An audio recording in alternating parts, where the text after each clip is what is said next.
guys, welcome back to another video. Ma'am, ngasi ki video sidi what's on my phone. Agi phone da kai kai yawi aina kanada message thai kanana message thai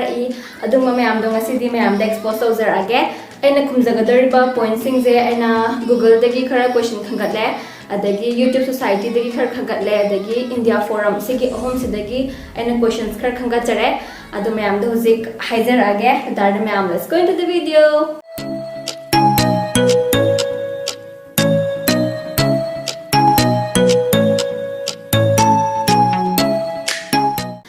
ये phone से Redmi Note 7 Pro ने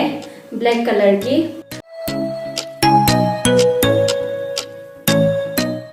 आई phone दा हुसी install तौरगा लेरिबे app सिंग दो के no हाइजरके आई पुन्ना folder अमा तंगदा हापगा थमजबने अदु के नो हाब तो हाइजरके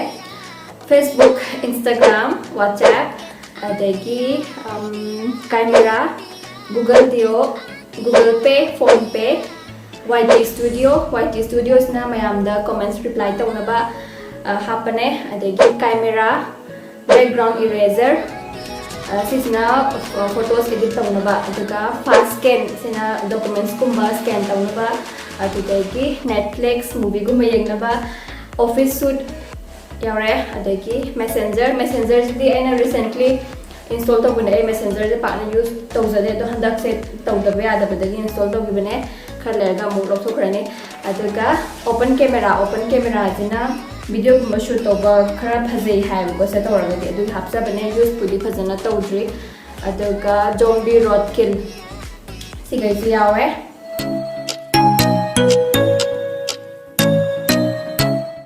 थ्री मोस्ट यूज ऐप से दी Netflix ने YT Studio ने Facebook ने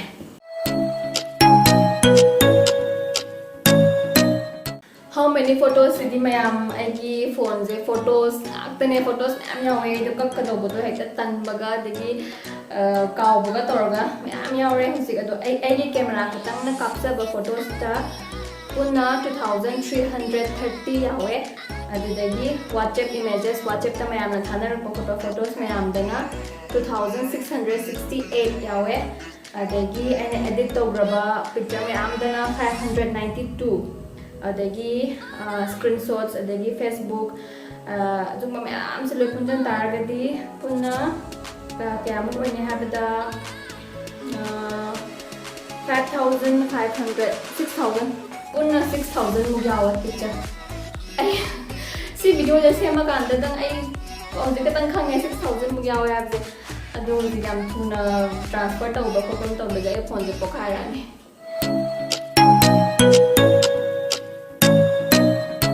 Last photo aina kap ki baze na han ge aina hand washing video messenger gi bine mayam yeng video ba sing yar ga yeng video ta link hap sar ke adu hand washing video da sem ba ki thumbnail sem na bane na kap ki bane se pictures e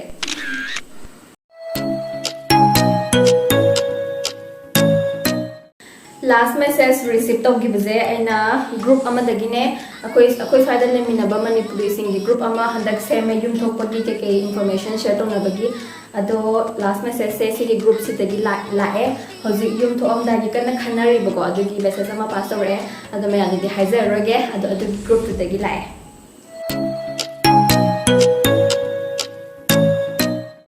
last person you texted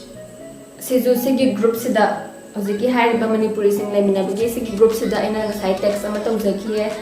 smile no information pira ko do phange khole hai bagi adu ne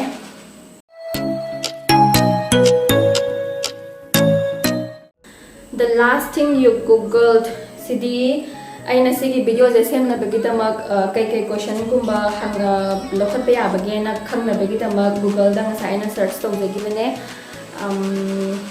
keno what's on my phone da kari question hangna ge na aina ngasai google da search to gi aina khwai dagi use to ba emoji haragadi ya ka tho ko nok podo tawdo adune adagi mit mathak ti yang khapado yamna ke hani asko yana mai kan ge khan ba yam le dana adu amane aduga heart shape heart to adu maga si ohum je yamna toy use tawe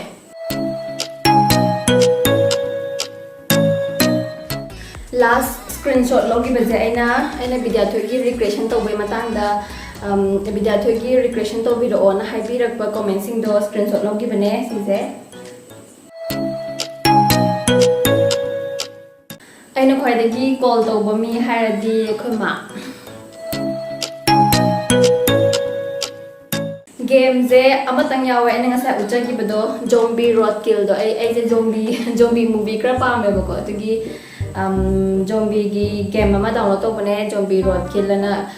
lambi da zombie myam la ga ina no makeup aga hatoi ne ba ado si game je nungai na ina download to bane sidang yawe atopa ai yam kana game sanaba yam kana sanade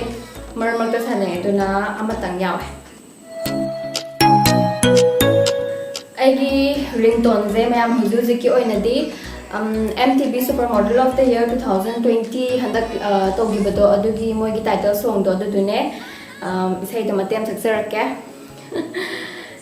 you gotta get it girl